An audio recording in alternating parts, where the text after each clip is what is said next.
Pagkatapos natin dito sa filter mga kamintin ay nalipat tayo dito sa medyo baba ng tangke ng tubig. So dahil po ni nagtataka ko kung bakit walang power yung makina ng filter.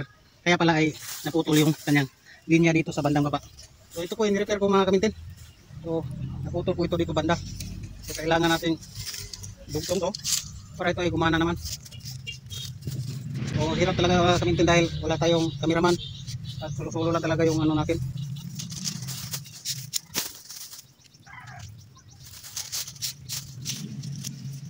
So ito na po,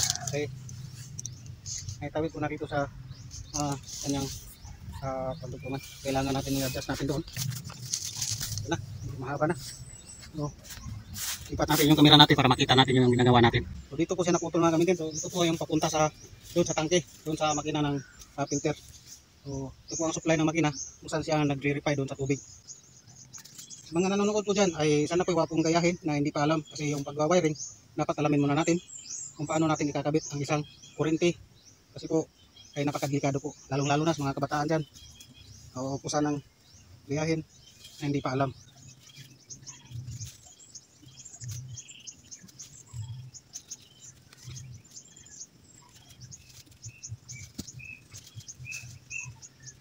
Mga shout out pala sa mga nagbablog dyan na mga kagaya ko, solo-solo. Napakahirap talaga, walang cameraman.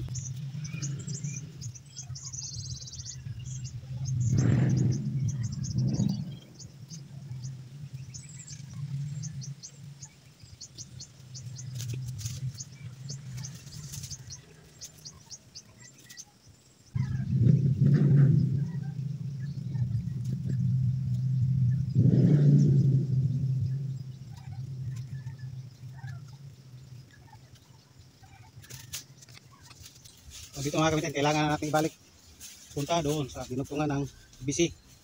Kailangan natin ito.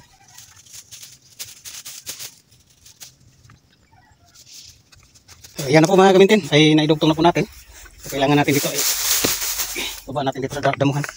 So yan ay kailangan natin isabit doon sa puno ng lubi. Doon natin isabit.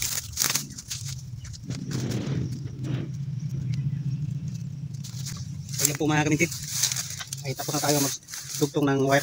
So kailangan na natin puntahan yung breaker at ating i-on at ating i-check doon sa taas kung may supply na ba siya, may power na ba siya. So malapit na tayo dito sa breaker ang ating supply papunta doon sa filter. So dito po tayo kumuha ng supply. Ito po ay kailangan natin i-on para ma-check natin doon sa taas. So okay naman. So umandar naman ang makina doon sa submersible sa ilalim. So ang kailangan natin i-check yung supply doon sa taas. Kailangan natin puntahan para ma-check natin wala bang problema doon sa linya pa na hindi natin na doon sa mga nakalibing doon sa PVC sa ilalim ng mga damuhan.